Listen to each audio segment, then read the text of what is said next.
Ladies and gentlemen, boys and girls, children of all ages, welcome to Robert Sports Show. I'm your host, Robert. All right, 2 days ago, on Tuesday at 4 p.m. Central Standard Time, NASCAR released the penalty for Las Vegas. Bubba Wallace got a one-race suspension for actions, I think, detrimental to NASCAR, detrimental to the sport, whatever they officially worded it, for basically hooking Kyle Larson at Vegas. We've all seen the footage. For 2 days now, I've listened to XM Satellite Radio, people calling in, giving their opinion on it, which is great. Everyone has their own opinion. I'm fine with that. On Motor Mouth, on Peacock, we know Kyle Petty voiced his opinion. His opinion was a 4-race suspension rest of the season. I personally thought that was a little much, but okay. You know what? Okay. Multiple people called into XM Satellite Radio, The Morning Drive, Speedway with Dave Moody, and throughout the day, the other shows throughout the day, and said the same thing. It should be the rest of the season, which is 3 races left. It should be, somebody said races into next year. Somebody said she should be banned from NASCAR. It should be full year for suspension. Quite a few just across the board things. Personally, I think 1 race is fine. Now, I know as soon as the wreck happened, within 10 minutes of the accident, I had a video up here saying that I thought it would be 50 points, a $100,000 fine, based on what NASCAR has done in the past. Obviously, NASCAR took a different stance this time, which is fine. They are the sanction body; they can do that. I don't have a problem with the 1-race suspension. You know what? He made a mistake. Everybody makes mistakes. The problem I have is people are, as Dave Moody would say, the whataboutisms and the what-if-isms. And Pete Pistone even said on the morning drive, the what about 500 is going to happen on Wednesday morning, and it did. Well, what about this? Well, what about this? What if this happened? What if this happened? We can't what about what if. We got to look at this accident by itself. Now, people like to do the what if. I can compare and contrast. No 2 accidents are the same, period. So what we're going to do here, we're going to kind of compare and contrast a couple things. So I'm going to show you the clip from 2011 Texas truck race. Ron Hornaday Jr. in the 33, Kyle Busch in the 18. Kyle Busch was parked for 1 race. He got parked for this race and then suspended for the Cup race the next day. I'm going to show you the Matt Kenseth and Joe Logano that everybody's been what about it with it. They're 2 different, to me they're all 3 different, Kyle Larson and Bubba. So we're going to show that one first. So here is 2011 Texas Ron Hornaday versus Kyle Busch. Hang on.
All right, so that was Kyle Busch, Ron Hornaday Jr. That was under caution. So that was Texas Hornaday versus Kyle Busch. They were doing about $130, $125. The average speed of the race was 122. So you figure $140, $150. That was the outcome. Kyle Busch again got parked in that race and then suspended for the next race. Now let's take a look at one thing that a lot of people have been talking about this week: Joey Logano versus Matt Kenseth. We're going to start with the first part, which is what happened at Kansas, what led to what happened in Martinsville. Let's take a look at that.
All right, so the first clip was, we know, Kansas when Joey spun Matt Kenseth.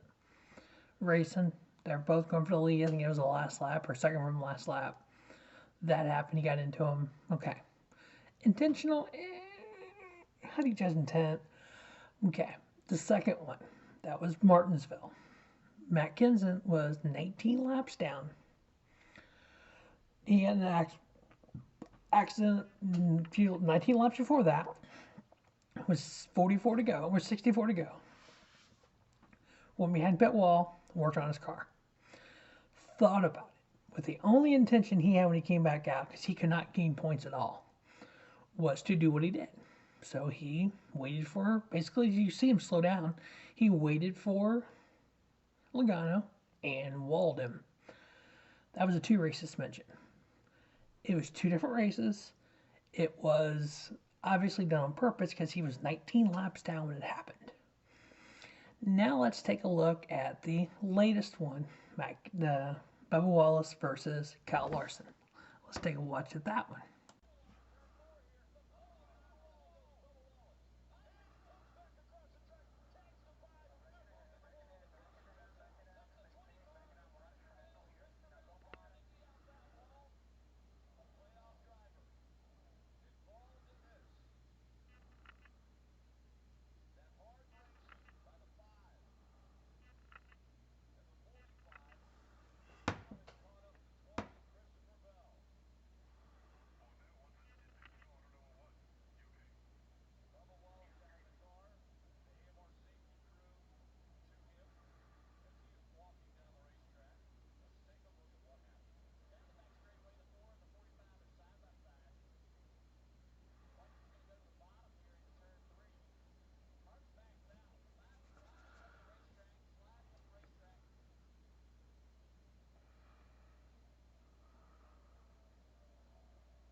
All right.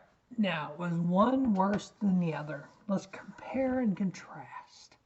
No, I think they're all bad. I think they all show a black spot on the sport.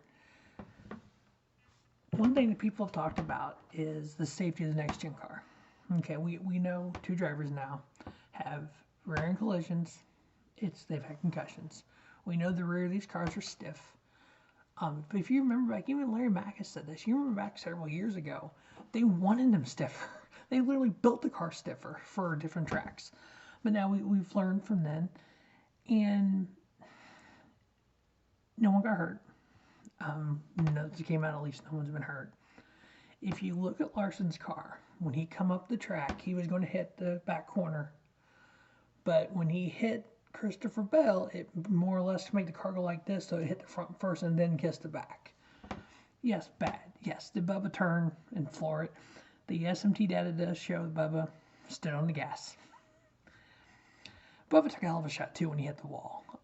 Yes, Bubba obviously broke protocol by walking across the hot track. That's a conversation by NASCAR. Did Bubba push around Kyle Larson? Yep, we've seen that. The 1979 Daytona 500 we still talk about today.